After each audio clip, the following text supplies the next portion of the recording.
नमस्कार, मैं हूँ किरण यादव। आप सबके बीच में एक कहारुआ नाच गीत लेकर आई हूँ।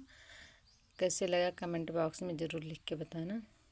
सुधिया आवेला बला में के बहुत रोइला, सुधिया आवेला बला में के बहुत रोइला।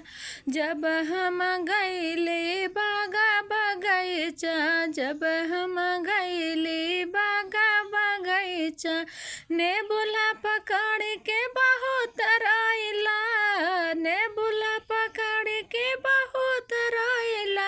सुधिया आवेला बलम के बहुत रोइला, सुधिया आवेला बलम के बहुत रोइला। जब हम गईले रसोइया घर में, जब हम गईले रसोइया घर में, बेलन पटक के बहुत रोइला, बेलन पटक के बहुत रोइला।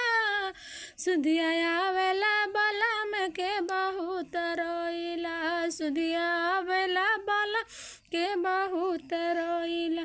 जब हम गईले कुआं पे पानी भरे, जब हम गईले कुआं पे पानी भरे, घैला पटक के बहुत रोइला, घैला पटक के बहुत रोइला।